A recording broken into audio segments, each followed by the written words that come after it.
Come on in, bestie. Welcome to StoryPod, where we do the doing of story development together.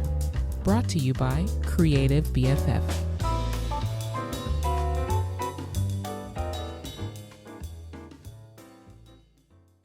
Hi, thank you for joining me again for the podcast. Today we're doing something that is both fun and challenging. The fun part is we will be playing Storymatic. We, meaning I, and you will be, I guess, listening. And, feel free to throw your thoughts about how you would take the cards that I'm going to draw from the Storymatic, which I'll explain what Storymatic is in just a moment, and create your own story. So basically, we're going to be playing a card game, a story prompt card game. And then the next level that we're going to do is we're going to be trying to make a short story around the cards that we draw from this game and apply it to something called, a story structure called the Story Circle. It's by Dan Harmon, who is the creator of Rick and Morty. And I will say up front, I think as writers, creators, storytellers, we probably all have our particular, if you like doing story structure, you probably have a story structure favorite that you like to follow. I will say, full disclosure, the Story Circle is not one that I reach for necessarily when I'm creating my own stories. Not that it's bad or anything, but I just think that there are certain story structures that are explained and expanded on in a way that my brain understands and my creativity can use. So the Story Circle has never quite been one that I feel totally comfortable using. So that's why this is going to be a challenge that is also fun. So what is the Storymatic? As I mentioned before, the Storymatic is a deck of cards that have gold cards and copper cards, and basically you combine the cards to create a character and basically the idea around maybe what the character will be doing. So there are rules to the Storymatic, and I'm going to give you the basic rules right now. I'm going to read it directly from the rule book. So the basics of Storymatic could not be easier. Draw 2 cards, combine them to create your main character. Draw 2 gold cards, combine them to make your main character. Now draw 2 copper cards and let these cards lead you into a story. So for example, if you draw amateur boxer and person with a devastating secret, your character is a boxer with a secret. And then for the copper cards, maybe you draw locked door and sudden return of forgotten memory. That would be kind of like the basis for your story. But there are 2 laws that you have to follow when playing the Storymatic. And the first one is your main character must change from the beginning of the story to the end of the story, and do not kill your main character. And the explanation around why these laws exist is that the first law exists because in a story, the main character always changes in some way. This change does not have to be an outward change, nor does it need to be a 180-degree shift in personality, belief, system, or moral code. The change can be subtle, but there must be a change. The second law exists because it's really easy to kill off a character when you don't know what else to do. Keeping your character alive can sometimes be hard, but it's also what makes things interesting. These 2 laws help you create conflicts, invent solutions, and avoid easy endings. It's okay to sometimes break the 2 laws, but only break them on rare occasions and only break them for the sake of the story. As with any law, they should not be broken for the sake of convenience. Okay, so with that sorted, the Story Circle, I'll also kind of give you a quick breakdown of the steps in the Story Circle. There are 8 steps, and I'm also reading this directly from a document. So step 1 is a character is in a zone of comfort. 2, need, but they want something. 3, go, they enter an unfamiliar situation. 4, search, they adapt to it. 5 is find, they get what they wanted. 6 is take, they pay a heavy price for it. 7 is return, then return to their familiar situation. 8 is change, they return having changed. So that is the basic outline of the Story Circle. But before I draw some cards. I just want to warn you that this may be a little bit of a longer episode. So go on ahead and go on your walk. Go ahead and, put your headphones on and clean your dishes or fold your clothes or something like that. Because this is going to definitely be an episode that requires thinking and talking through some things. I will do my best to not just have you sitting on here with nothing going on.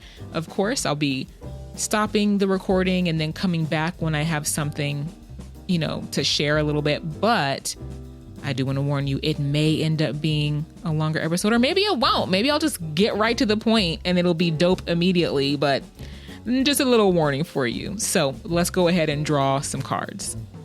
Okay, so for our character cards. Now, as I'm pulling these cards, I have to have full disclosure. I drew 2 other cards. I had already done a version where I drew these cards, and I'm like, listen, my brain is not wrapping around these 2 cards about what is this character going to be. And that might be a little bit of a cop-out, but also I want to enjoy this time.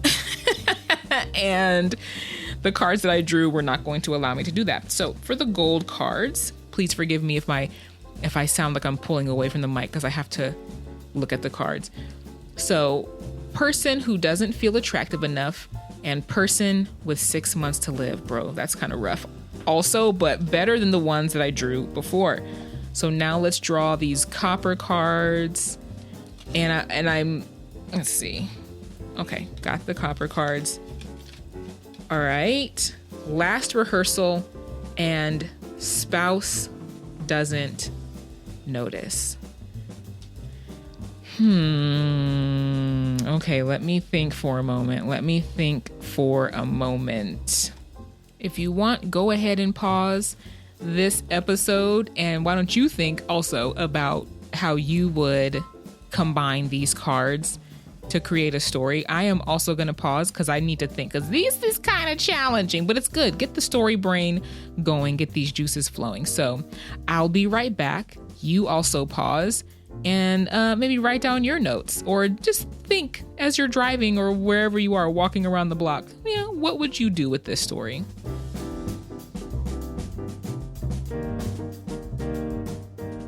Okay, so I sat for like 3 minutes thinking, and in order to kind of help me go in a certain direction in terms of where I want to take these cards, I decided on a genre. And I wanted to do one that wouldn't necessarily be what would be expected when you pull these kind of cards. So I decided to go with sci-fi. And I guess with these type of cards, which again, just to remind you, person who doesn't feel attractive enough and a person with 6 months to live. And then in terms of the story, spouse doesn't notice and last rehearsal. That to me off the bat easily feels like a Hallmark movie channel, Christmas in July, romancy type of storyline, right? Well, I did not want to do that. No shade to that. That's fine and good, but that's not where I want to go. So to kind of make it a little more enjoyable for myself, I decided to go with sci-fi.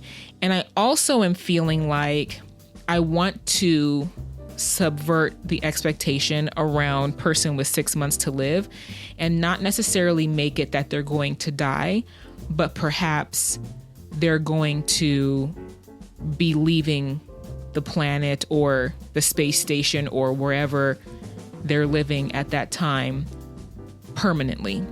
Like the people around them will never see them again.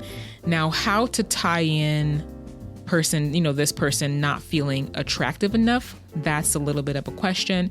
And then in terms of, because of that's kind of where I want to go, the last rehearsal aspect. Right now, I'm tying it to the main character, which it may change as I kind of play with this idea, but I'm thinking that the rehearsal, which you would expect would be something for like a play or a musical recital or something like that, or a wedding perhaps, which that could be interesting. Pause. That might be a wedding rehearsal, but what I'm really thinking that I want to go to drive home the sci-fi element is that it's perhaps a last rehearsal, a last run through for the procedures that will be required to leave the planet. So that might be things like, depending on this person's role, that might be things like, okay, if they're the pilot or if they're on the crew that will be conveying the people on the ship, that would be like, okay, we're running through the takeoff procedures, we're running through, that kind of stuff. Okay, some things are coming. Some things are coming now. Or if there's someone who's going to be not necessarily on the crew, but like, well, let's say if, for example, if it's a ship of colonists that are going to colonize a new planet in a different system, then running through, okay, the procedure for when you wake up from cryo sleep or deep sleep or whatever, and the first things that you will be doing in your role as a colonist, that type of stuff, just running through those things again. And in relation to spouse doesn't notice, there's a couple of ways we could take it. Maybe, that's a relational element. Maybe the spouse doesn't know that this person is leaving for whatever reason. I'm not quite sure where we're going to go with that just yet. So these are some of the initial ideas. And what was I going to say? There was something I was starting to have some ideas that I felt like might be interesting, which I cannot remember at this moment. So let's see. I'm going to pause again for a moment to continue thinking. Right after I paused it, I remembered what I was thinking in terms of person who doesn't feel attractive enough. Again, trying to not make it specifically what we would be expecting, that the person doesn't feel like their looks are attractive enough. If this character, for example, is maybe in a leadership role, maybe they're the captain of the ship, or they will be performing a leadership role when they land. If I do in fact go with the whole colonist colonizing a new star system or whatever, then perhaps the attractiveness ties more so into their charisma, their ability to get people to follow them as a leader, to trust them as a leader. They perhaps don't feel in that sense that they are attractive enough, quote unquote, not physically, but in order to inspire the people who will be following them, to follow them, to follow and to trust and to have goodwill towards them as the leader, right? So this is kind of what I am playing with right now. While I go on this pause, what are you thinking about? Put it in the comments. Let's see, what are you kicking around right now?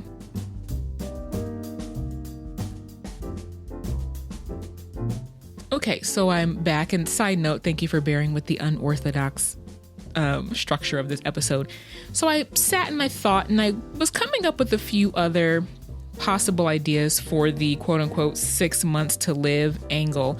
And the reason I was playing with some other ideas is because there's something of a little disconnect in my mind between the story element of quote unquote last rehearsal and person with 6 months to live, because in my mind, last rehearsal is putting this story at like in the final timeline of before. For example, if I use the idea that I was playing with before, where they are getting ready to lead a mission or be on a mission, going to a totally different planet / star system, whatever, in order to colonize it, and that'll be the last that anybody on their current planet or in their current settlement ever sees them, then there's a time difference between the two that is not meshing in my mind, between the last rehearsal in terms of where the story starts versus they have 6 months to go until they're leaving. So I did kind of play around with some other possible ideas. And one of them, of course, is still the 6 months until leaving the planet.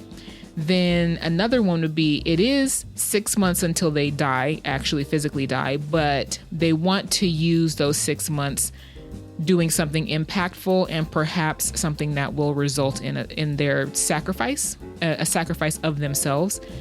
And the other one is that they will die in 6 months unless they successfully complete a mission. So they're kind of perhaps under compulsion to do a specific mission, or maybe they were some sort of criminal that got caught and they're like, you're going to be executed unless you can do this, unless you do this particular mission. Like maybe it was a guy who was on death row or a lady who was on death row and they were going to be executed in 6 months, but because of their particular set of skills, they were pulled by some higher up for some reason, or some company looking for someone who can complete a task for them.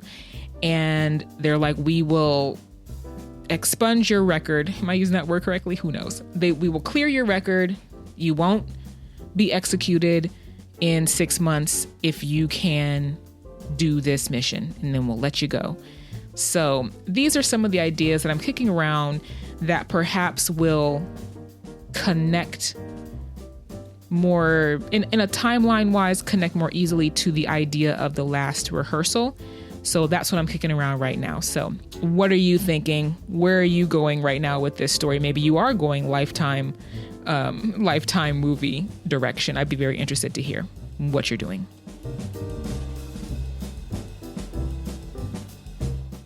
Okay, so I have a little bit of an idea that I'm kind of getting excited about. I feel like it might be interesting. And I made an executive decision to go in the direction completely other than what I had first suggested, which is it's a character that will die in 6 months unless they successfully complete a mission. So here's what I'm thinking for this character. The character is a petty criminal who was jailed at an overcrowded intergalactic jail holding detention center, right? And to clear out space for a crop of new inmates, there's going to be mass unjust executions. Like the wardens and stuff are like, well, let's just execute a bunch of these criminals to clear out space because they're just sucking up our resources anyway. But certain inmates are given a final chance to save their own lives, which is to basically go on an extremely dangerous mission. So it's not like completely unheard of as far as a storyline. And the reason I decided to go in that direction is because as I was trying to come up with ideas, and this is something that I tend to do, is like I look at kind of all the pieces that are available to me, not only on the cards, but I actually went back and looked at the outline that I read to you earlier of the 8 steps in the story circle. And as I was doing that, I started to kind of see the story coming together, like the zone of comfort, they get what they want, they go back, having changed. Now I jumped ahead a lot, but I have some stuff, like when we got to the go back, having changed, I have like a kind of something that's kind of exciting to me to play with. So this is what I'm thinking about. And in terms of the spouse doesn't notice, I'm thinking perhaps that the main character has a spouse, right? In terms of them not noticing, I'm not quite sure if it'll be something where it's like they don't notice that their spouse is no longer in jail because there's some sort of cover up going on to make them still think that the person is in jail, or perhaps the spouse doesn't notice or care that this person is going to be executed unjustly, something like that. So going back underground to continue thinking, because I still need to tie in the person who doesn't feel attractive enough element to the character, as well as the last rehearsal. And I'm still thinking that the person who doesn't feel attractive enough will still go along the same lines as what I was thinking before, which is they don't feel equipped to lead in a way that is winsome for people who would be under their leadership. And then that would then require that even amongst these inmates, well, number one, that it won't be just a solo mission, right? If that's the direction I'm going. So it would require that this person is leading a team or a group, right? And was selected to do so for whatever reason. And they don't feel equipped for it. There's no reason for them to think that these people would follow them. Maybe this person was on the lowest rung of the hierarchy within jail. And that could come up with some very good conflict, especially if they have to lead someone who previously in jail was on that upper echelon of the jail, even though they were an inmate and perhaps was a bully to this person or whatever the case may be. So I'm going to continue thinking. And again, put your thoughts in the comments below.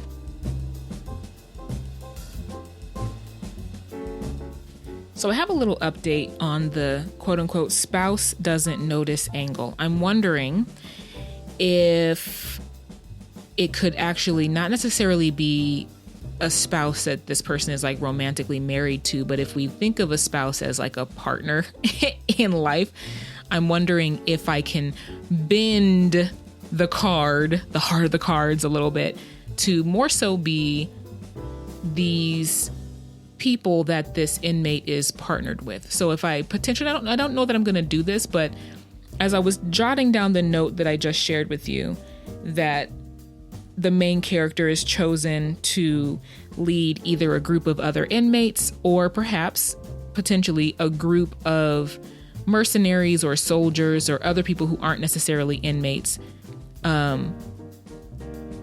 Essentially, it could be that those other people, if they're not inmates, if they're just mercs or hired guns, hired muscle or whatever that he's leading, that they don't know that this person is an inmate. So that's kind of what I'm playing with. I may still go back to the idea of the spouse doesn't notice, but as much as I love romance, I'm kind of like not necessarily leaning in that direction for this story.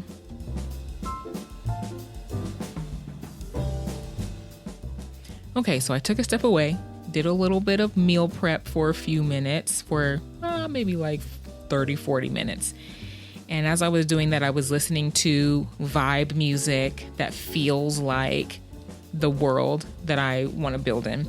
And so here are some of the ideas that I was having, and I'm kind of getting interested in some of the pieces that are coming together. I don't know if I'm going to fully flesh all these pieces out, but I am enjoying it. So one of the ideas that I was having is that the jail that the main character is in could potentially be basically just a cover for removing undesirables from society. And they're not necessarily all criminals, but they are painted as such so that there's an excuse for the authorities to put them in jail and just get them out of society. I'm not sure if I'm going to really go that angle. The reason I'm choosing that angle is for what I want to do towards the end, which I feel like I want. Now, I'm just going to spoil it now, but I feel like I want the main character to come back and bring some justice to the jail system in and of itself. So, but that's why I want it to be kind of like there's a reason for us to care. I mean, not that we wouldn't care about hardened intergalactic criminals and their lives. I mean, to a certain extent. I mean, they're not endearing in terms of a reason for the audience to care about justice being served there. So some things that I was thinking about for the main character's story is that maybe he essentially put himself in there, essentially. Sorry for using the word essentially so many times, but maybe the either part of the society or city that he was living in, maybe it was really hard to survive, food, he wasn't guaranteed a meal, maybe he couldn't really find a job and it's really dangerous. And maybe he figured that, being in jail, at least you get one meal a day, and maybe there's, menial labor to keep you busy. So that could kind of be his comfort zone. And for the last rehearsal element and the spouse element, here's what I'm kind of thinking. So I'm pulling from the initial idea that I had of there being a ship of colonists being launched. So I'm thinking that the last rehearsal still ties into a final kind of run through of procedures for launching this ship of colonists.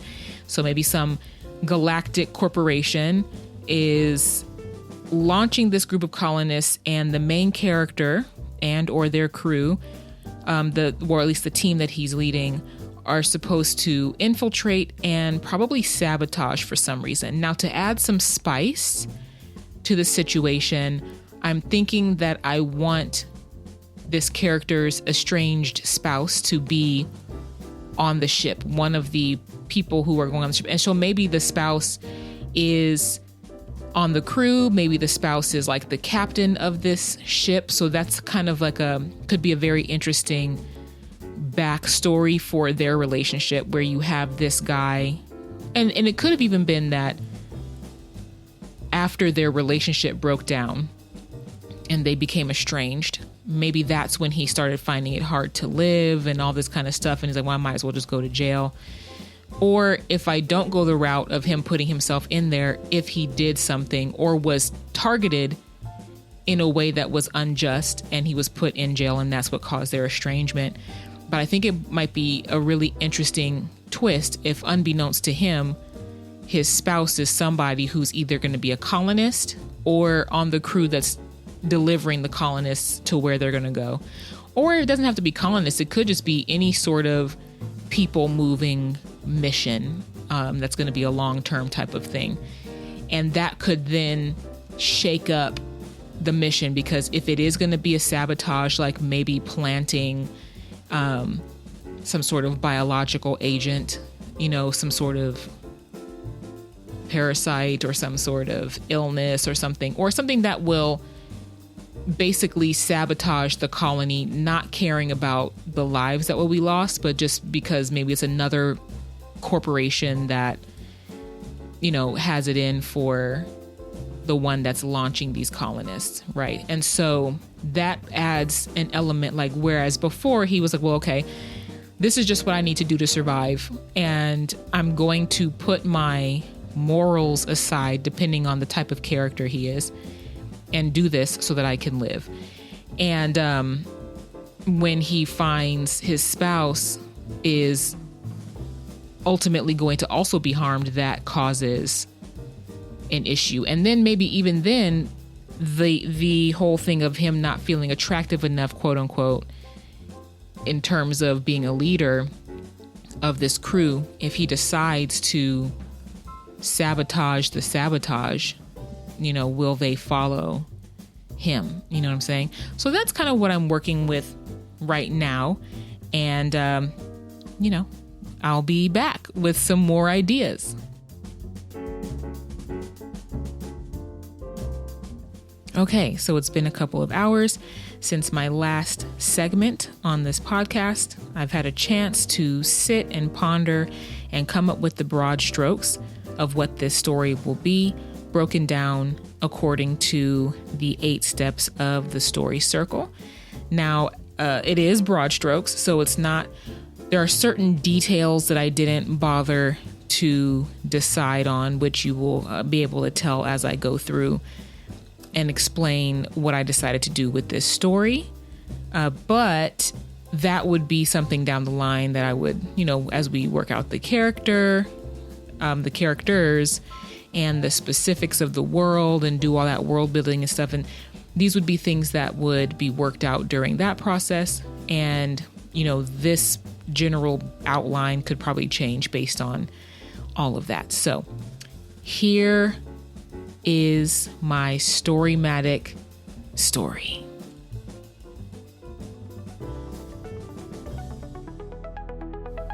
Our main character was unjustly jailed due to unintentionally running afoul of the wrong powerful people, likely due to specific special skills he has, maybe powers or abilities that make him sought after as either a merc or a target, or something that makes him extremely knowledgeable in an important area.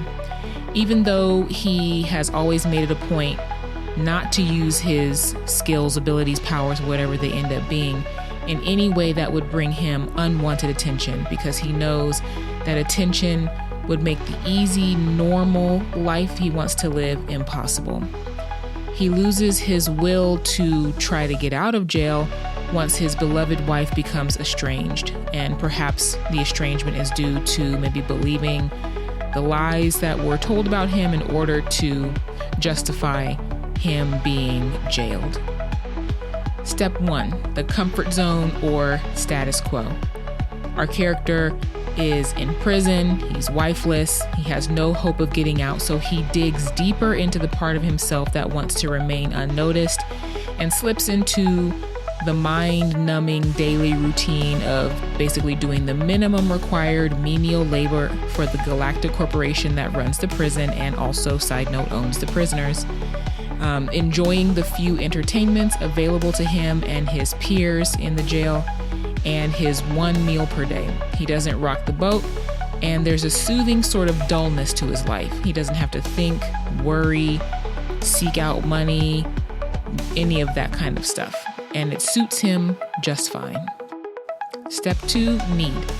One day his mediocre but peaceful life is shattered when it's announced that the galactic corporation that owns the prison will be conducting a purge of the least valuable 86.9% of the inmates in 6 months to make room for an influx of quote-unquote war criminals they just purchased at auction. To save money, 46% of the inmates slated for purge will be relocated and the rest will be executed. When the list of prisoners to be purged comes out, he's on the execute list. His attempts to go unnoticed work too well. This puts a fire under his butt, and he frantically begins to try and find ways out of his predicament, even trying to work harder to prove valuable. Step 3, go. They enter an unfamiliar situation or cross the threshold. So the character is approached by representatives of the corporation that owns the prison because of his particular set of skills, those he tried to hide, apparently unsuccessfully. He and a small team are given the opportunity to save their lives.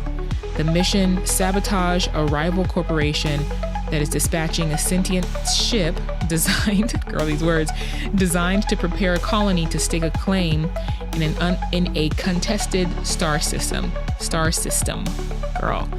which will drastically hurt the home corporation's market share, all but decimating their business.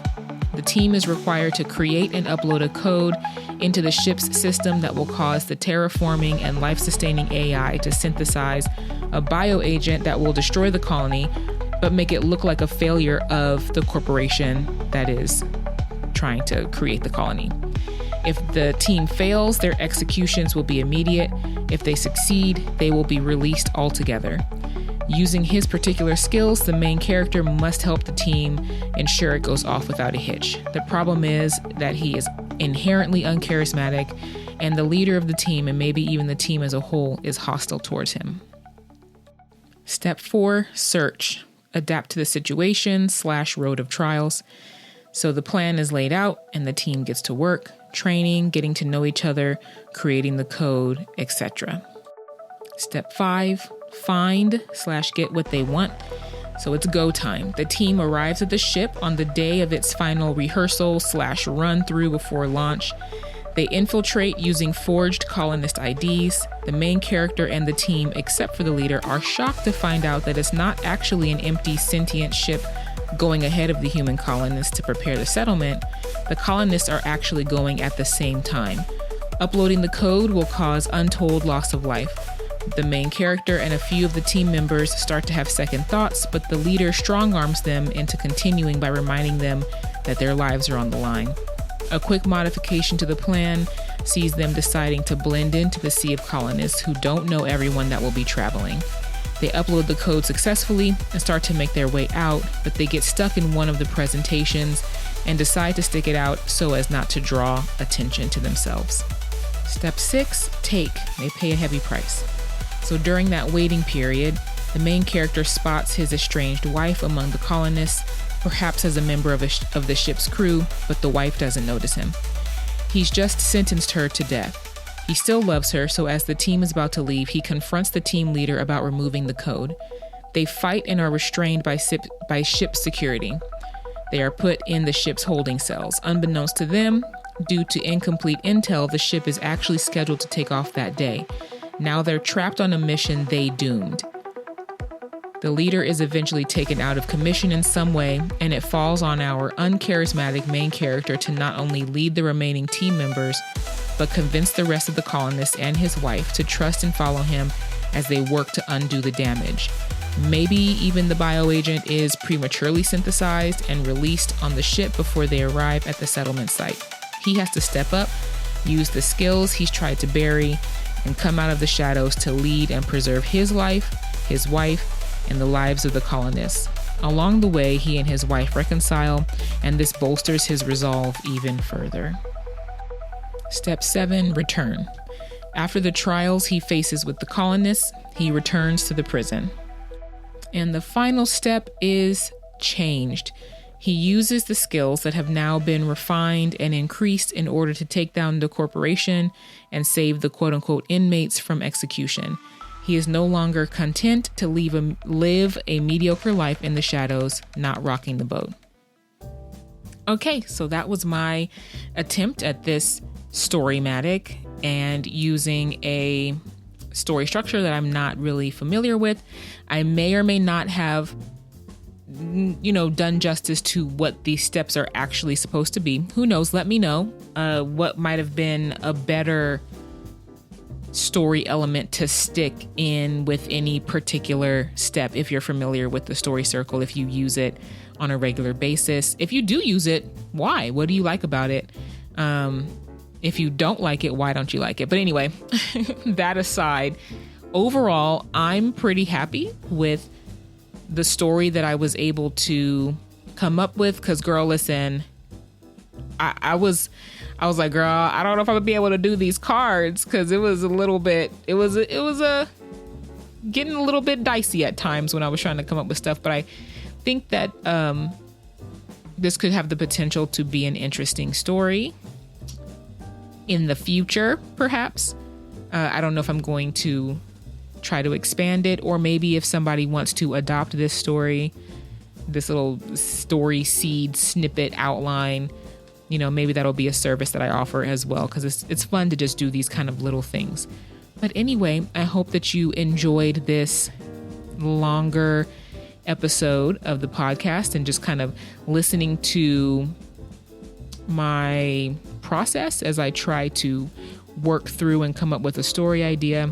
Thank you so much for joining me for this podcast, and I hope that you enjoy the rest of your day, and I look forward to talking to you next time.